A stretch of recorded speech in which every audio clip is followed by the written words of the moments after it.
mardi, début de semaine, j'espère que vous avez passé un bon week-end et nous allons passer tout de suite à l'actualité du jour. Le thème, aujourd'hui nous allons parler de la socialisation. Et c'est qui va s'occuper du petit papier? Titi? Choupette?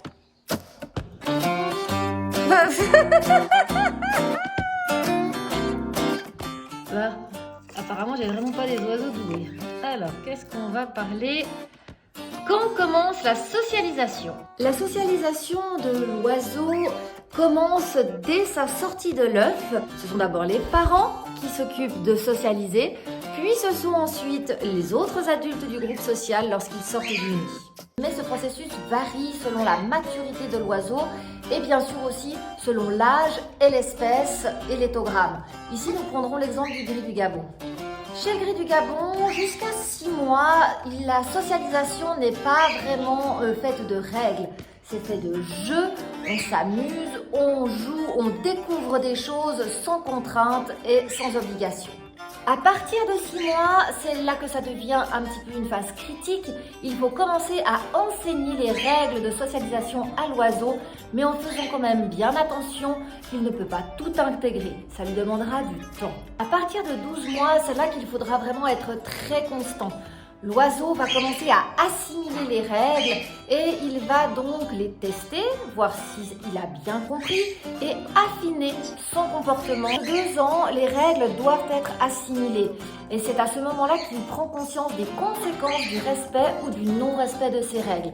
C'est vraiment là qu'il intègre à son comportement la socialisation et les règles du groupe. C'est ensuite qu'arrive la puberté, mais ça, c'est une autre histoire dont nous parlerons dans une autre actualité. Bonjour, c'est mardi et nous sommes repartis avec un temps magnifique pour une actualité du tonnerre. Thème, nous allons choisir le thème et nous allons parler... Qu'est-ce qu'on a? Ah, la puberté. Qui c'est qui veut nous tirer le petit papier? Titi ou Choupette? Allez, vas-y ma Titi. Tombe pas cette fois. Allure.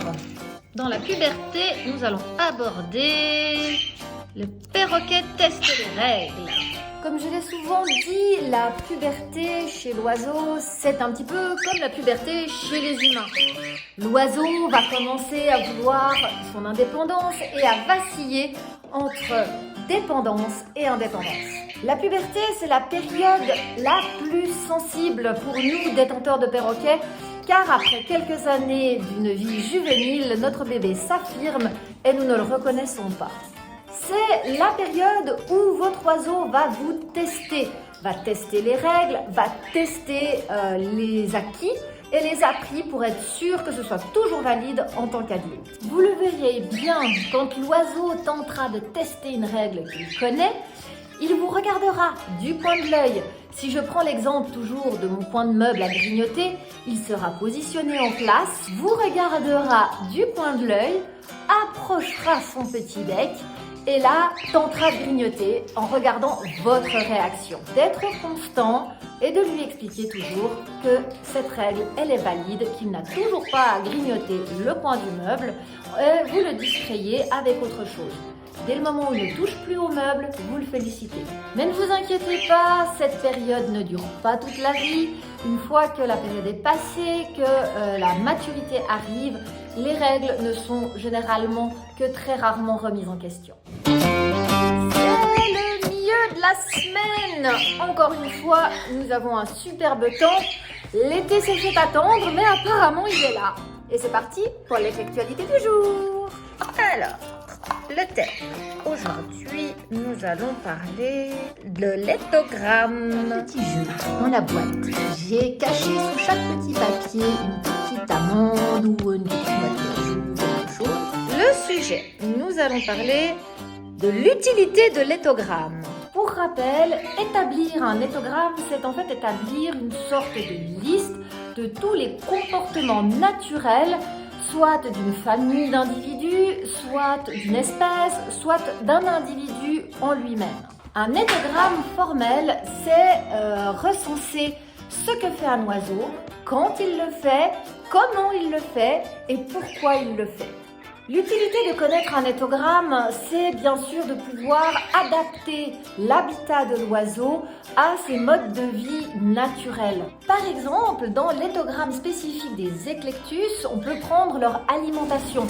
Ils ne mangent quasiment que des fruits, ce sont des frugivores. Sachant cela, nous pouvons adapter notre manière d'alimenter ces oiseaux-là. Donc établir l'éthogramme de l'espèce de son oiseau permet donc de savoir quelles sont ses spécificités, comment adapter son milieu de vie à ses besoins naturels et à ses instincts innés. En fait, l'éthogramme permet de mieux connaître son oiseau. Grâce à lui, vous savez combien de temps dure sa période juvénile, combien dure la puberté, à quel âge il est mature, qu'est-ce qu'il sait faire ou ne peut pas faire, etc. Ça permet aussi de voir la différence entre un comportement normal et le comportement anormal. Par exemple, un oiseau qui reste à ne pas bouger toute la journée, si on prend l'exemple d'un cacatoès, ce n'est pas normal, ce n'est pas juste parce qu'il est sage. Dans l'éthogramme, le cacatoès est un oiseau qui est très actif, qui aime fourrager, qui aime jouer. Donc, un cacatoès qui ne bouge pas de la journée, on le sait grâce à l'éthogramme que ce n'est pas normal et qu'il faut y remédier. Pour résumer, l'éthogramme est utile pour tout simplement s'occuper au mieux de notre oiseau selon son code génétique, selon ses instincts innés et selon ses besoins propres. Bonjour! Nouvelle éclectualité, avant-dernière éclectualité de la semaine. J'espère que vous allez bien. C'est parti! Alors, nous allons parler aujourd'hui l'inné. Tenez-vous! Est-ce que tu me prends un peu?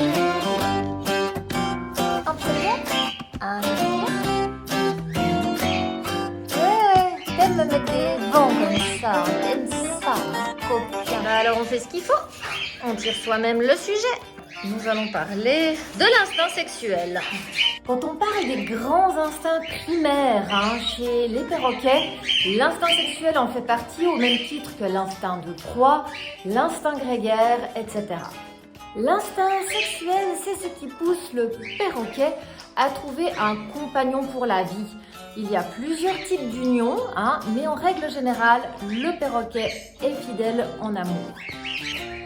À part quelques exceptions près, comme les éclectus, le perroquet est monogame et ils se choisissent sur une longue période. Ce n'est pas forcément facile et ça ne se fait pas en un clin d'œil. Cela demande beaucoup d'investissement d'élever sa progéniture car les petits sont complètement dépendants et la couvaison doit se faire à deux. C'est pour ça qu'il est très important de bien choisir son partenaire.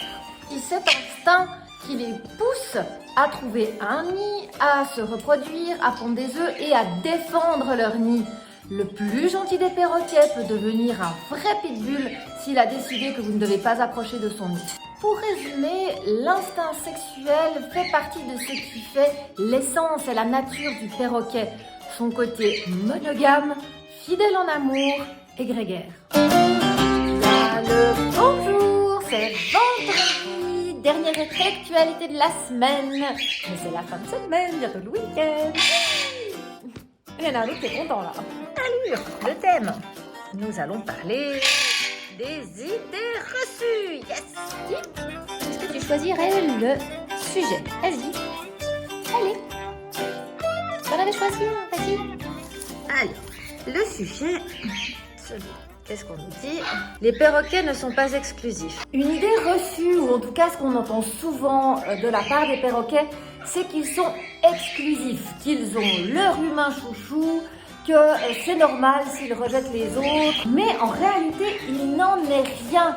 Le perroquet est certes fait pour être en couple et en couple à vie, on l'a vu hier. Mais par contre, le perroquet doit aussi apprendre à vivre avec les autres. Les petits, quand ils ont leur socialisation avec le reste du groupe, ils voient leurs parents évidemment, qui aussi sont en bonne harmonie avec d'autres membres du groupe social.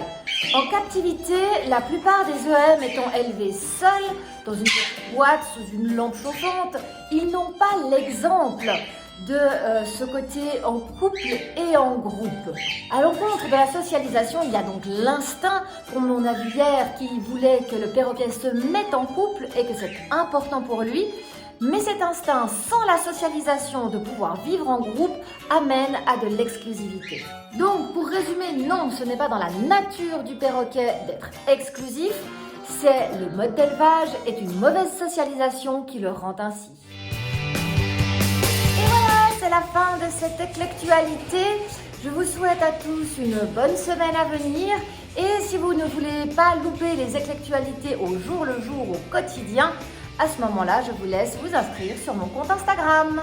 À lundi pour ceux qui sont sur Insta et à dimanche pour les autres. Et alors, China, quoi? T'as des questions? Tu poses une question? Non? Tu fais comme les autres? T'oses pas poser des questions? Il faut oser poser des questions.